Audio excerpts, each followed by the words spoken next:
no? It's like, oh, so you go and die. You don't go like, oh, cute angel, here I go, run away. No, no, no, no, no. Moral beacon.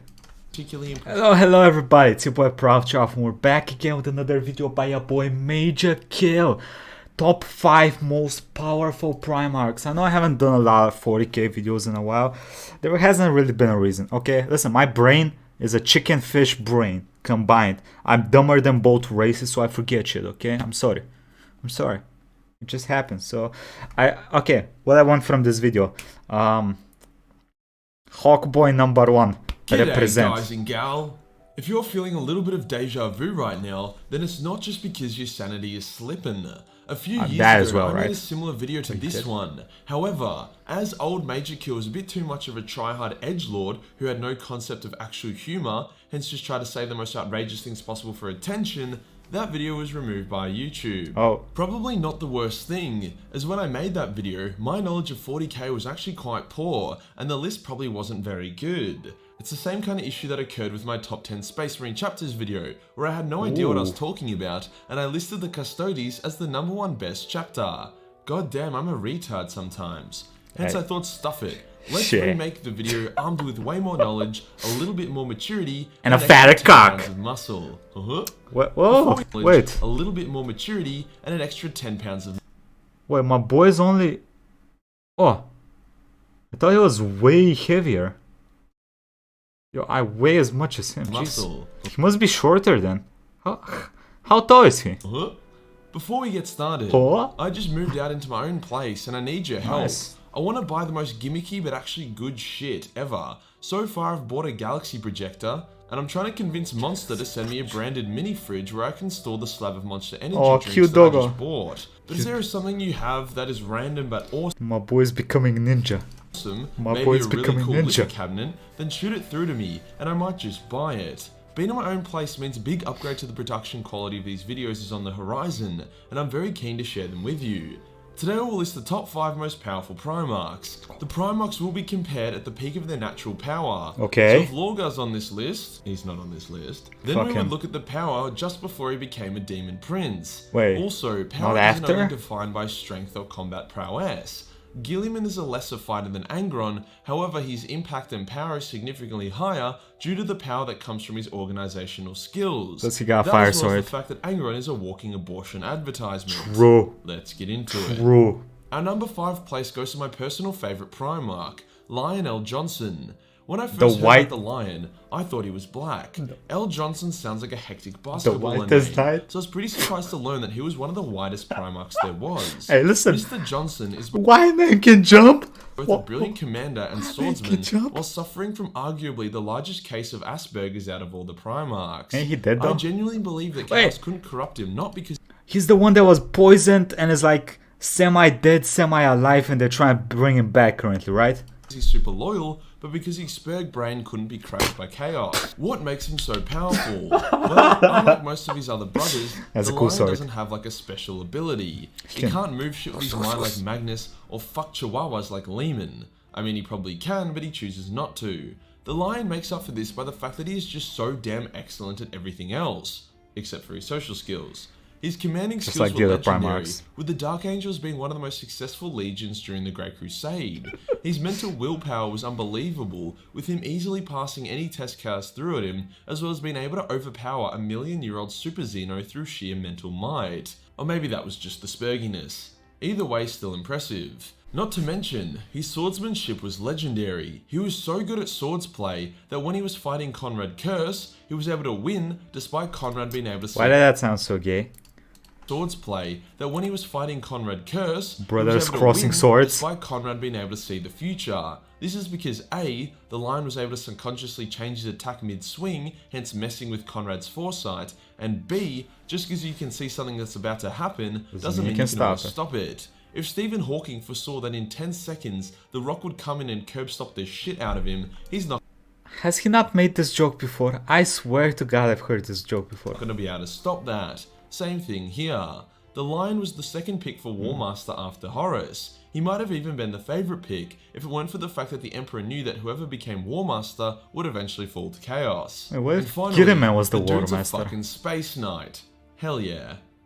On to number 4, we now have the cooler emo. Eat shit, Conrad. We have Corvus Corax, Primarch of the Raven Literal Guard. space raven. I would say Corvus is easily the most underrated Primarch around. I don't like due him. to the fact that the Raven Guard were one of the loyalist legions to get sodomized on Istvan III, and Corvus's attempts to rapidly rebuild the legion resulted in him accidentally creating a bunch of feathery abominations. Cheers for that one, Alfarius. However, these circumstances, if anything, prove that he is easily in the top 5 most powerful Primarchs. The fact that out of the 3 loyalist Primarchs on Istvan, he was the only one to escape should really speak to this. Unlike the Lion, Corvus does have a special ability. Well, now he has like 10, but we'll get to that.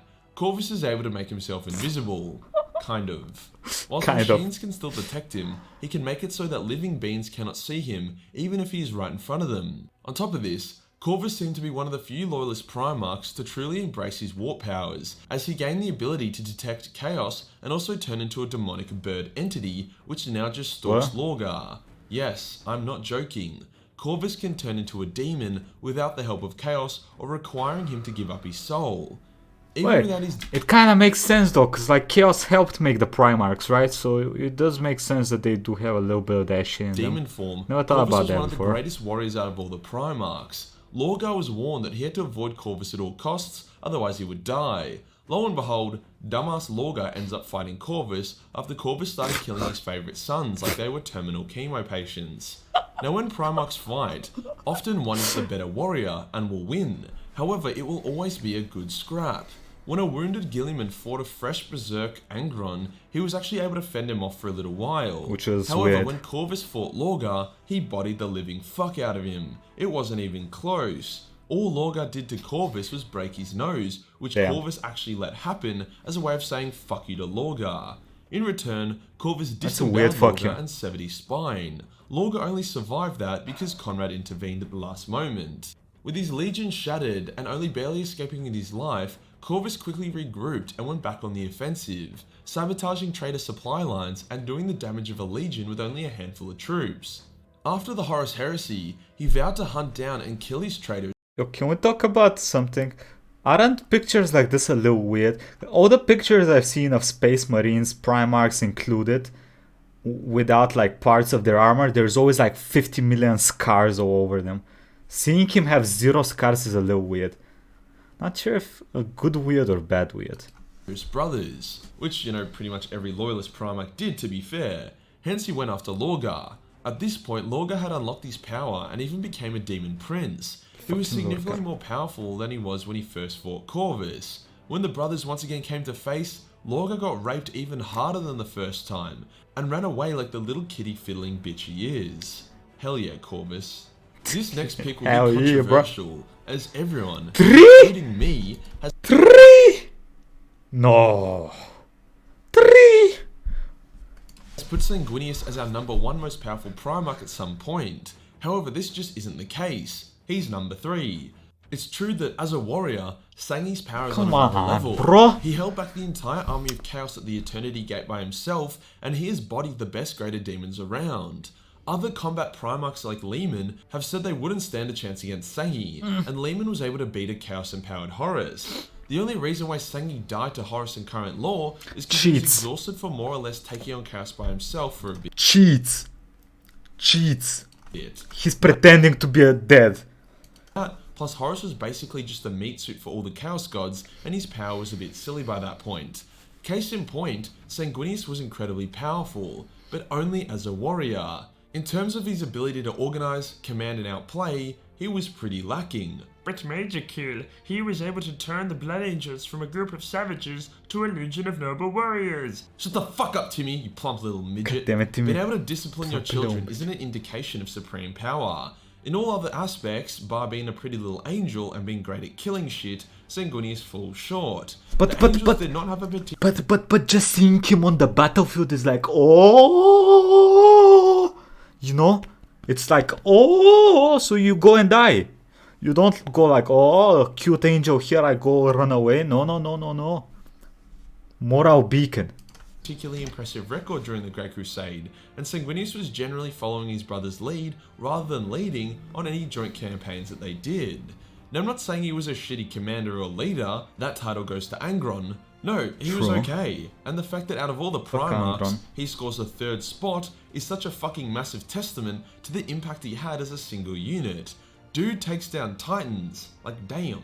He also has the ability to see the future, which probably hindered him. He's gonna put Gilliman one, isn't he? Considering the future of 40k is always incredibly depressing. If Sangi spent less time sulking about how his kids are faggy little vampires, and more time learning war tactics beyond flying at the enemy with a big ass sword, then he easily could be number one. He has Dante, It's no coincidence the majority of Primarchs on this list have been loyalist. After all, even with the 3 loyalist legions deleted from the get-go, with another 3 unable to properly participate in the Horus Heresy, the trade is still lost. Yeah. However, you have to give credit where credit is due. Horus is a beast. He was similar to the Lion in the way that he did not have any spicy superpowers, but instead he was just great at everything. It was always a close competition between the Lunar Wolves, Ultramarines, and the Dark Angels for the title of most planets conquered during the Great Crusade, and Horus was named War Master. Even if the Emperor did this because he was willing to sacrifice Horus, it's still a massive testament to Horus's power. After all, if the Emperor just wanted to neck whoever became War Master, I'm sure he would have just put Angron or Lorgar up there. Horus did have a unique gift, however, a gift that allowed him to nearly destroy the galaxy. He was unbelievably charismatic. He could read people so easily to a point where he convinced half the Primarchs that selling their souls to hell would be a good idea. Legit, like, Morty fucking hated the warp, fucking hated chaos, and thought psychers were gay as, but Horus still was able to convince him to join the side that has the warp, chaos, and a shitload of psychers. Without this charisma, he would never have been able to secure Morty, Perturabo, or Fulgrim, meaning he would have just been stuck with the super shit Primarchs, like Angron. I do want to note though, that Horus wasn't just a commander, the dude was a mean fighter. He loves to cripple people with his claws, then bludgeon them to death with his fuck-off huge mace. Russ held Horus in very high regard as a warrior. He's pretty much the jack of all trades, without the spurginess of the Lion, which is why Horus is the 2nd most powerful Primarch. He's gonna go Gilliman Time one. for number 1. Who is the most powerful Primarch? Who has the largest impact? Who could build the best sandcastle? None other than Rogel Dawn. Wait, what? I honestly surprised myself by putting him as number 1, but the more you think about it, the more sense it makes. Wait. People think of Rogel. He's joking. What? Whoa. What? And they think of a good defender, but he's just so much more. At a base level, Rogel was a god tier swordsman. He killed Alfarius, Megan, in a straight up duel, and was also able to easily beat the demon Primarch Fulgrim in a fight as well. Considering Fulgrim had previously killed Ferris in a fight and would go on to put Gilliman in a coma, this is a big achievement. But it's not his underrated sword skills that got him to number 1. It's the fact that Rogel was able to successfully coordinate the defense of the Imperial Palace against an enemy army with triple the numbers of firepower. He was able to make each of his Astartes worth 3 of the enemies. Every meter of ground the traders took could be measured in their own blood. In terms of his abilities, his superpower isn't wild on the outside, but when you think about it, it's actually very impressive. That power being that the warp literally bends and suffocates around him, despite the fact that he isn't remotely a blank. He is able to overpower it through sheer will alone. Like, Chaos didn't even try to turn Rogel to their side, because they knew it wouldn't achieve anything. Considering that they attempted to turn the Lion, who as we have established is way too spurgy to fall to Chaos, that is a big deal.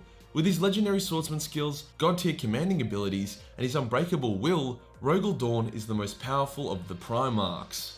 If you enjoyed the video and you want to support the channel, then Patreon... Wait. Can we talk a little? I am really confused. So the way he structuralized this list, he didn't make it so like number 1 is best fighter, like 1v1. But at the same time, isn't Gilliman better than the Lion? Since, you know, he's not as a better fighter, but he has stood up to some really strong fighters, especially with the golden sword. But he's also an insane commander and, you know, other stuff.